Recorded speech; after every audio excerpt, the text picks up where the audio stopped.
Came the dawn, time to go. Hey, did you hear that? We're going to England! Oh boy, hey Edgar, get your suitcase!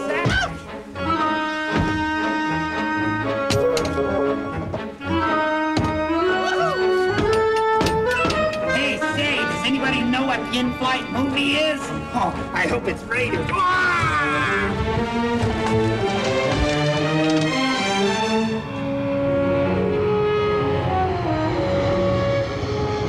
Their destination? Elstree Studios outside London, where Jabba's palace stood empty and waiting for them to land. Hello?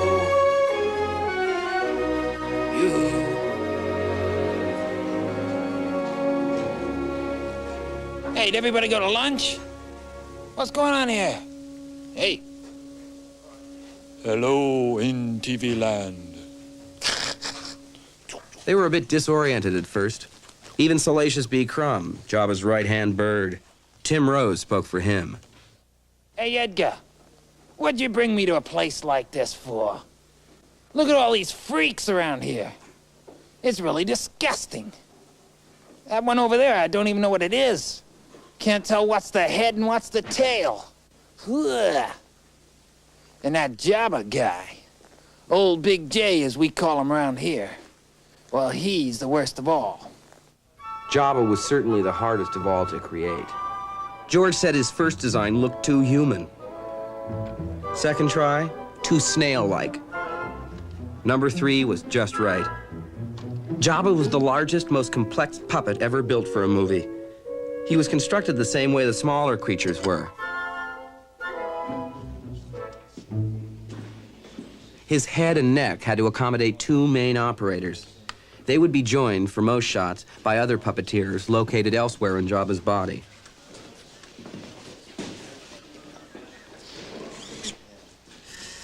Jabba's eyes and some of his facial muscles were radio-controlled by 2 more operators. Stuart Freeborn headed the team that executed Phil Tippett's designs in England. It took 3 months to build Jabba, and he cost close to $500,000. In the film Star Wars, there was a scene with Jabba himself, and he was always intended to be this loathsome, large, monstrous creature. But it wasn't possible to incorporate my design of Jabba when we shot the scene with the actors on the set. So I came up with the idea of shooting the scene with a man, and eventually I would mat in a stop-motion creature over the man. Solo! This is the scene George shot for Star Wars, but decided not to finish. Solo! Right here, Jabba. I've been waiting for you. Have you now? You didn't think I was gonna run, did you? Ah, my boy, there are times you disappoint me. Why haven't you paid me? And why did you have to fry poor Greedo like that, after all we've been through together? Look, Jabba, next time you want to talk to me, come see me yourself. Don't send one of these twerps. Han, understand. I just can't afford to make exceptions. When we came to Jedi, I was able to redesign the monster, start from scratch. In the first film, the fact that he was walking and certain things, demanded a certain type of creature. This way I was able to have more freedom in creating the creature and make him an even more interesting character than he had originally been designed in the first film.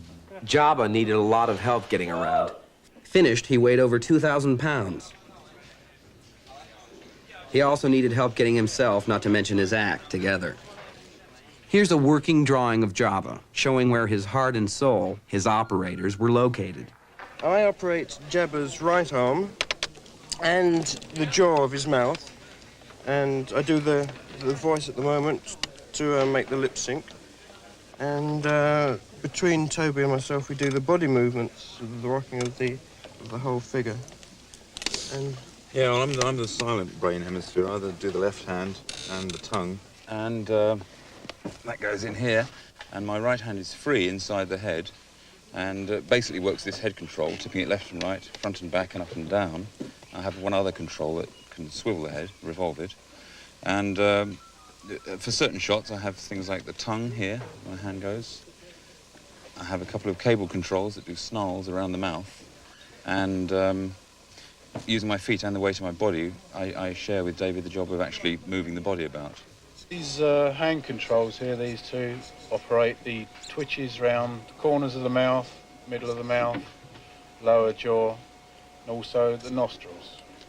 And my feet work the bellows, which in turn works the respiratory system of the beast, the lungs. The smoke from this cigar is for Jabba. When he smokes his pipe, I blow it up the tube and it trickles out of the corner of his mouth. If I was drinking port, it would be a perfect job. Now this is the middle part of the tail, and this little bit is the little end piece, which the way I move it depends on the mood he's in at the time. If he's in a bit of an irritable mood, I just do the little flips like you'd bang your fingers if you was losing your temper or impatient. Or if he's really losing his temper, give it a good old thrash on like that, or backwards and forwards, backwards and forwards. And if he's in a lazy mood, you just keep it like that, nice steady movements. Well, I tell you, Jabba's getting very good. Is he? Yes, he's getting very good. He's almost star now. Oh, good. We have to be very nice to him.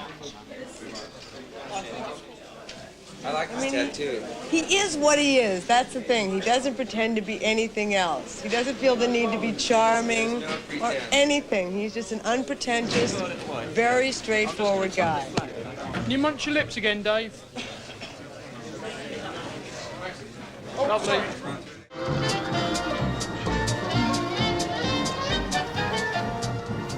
Remember the Star Wars cantina? Everyone loved it, except George.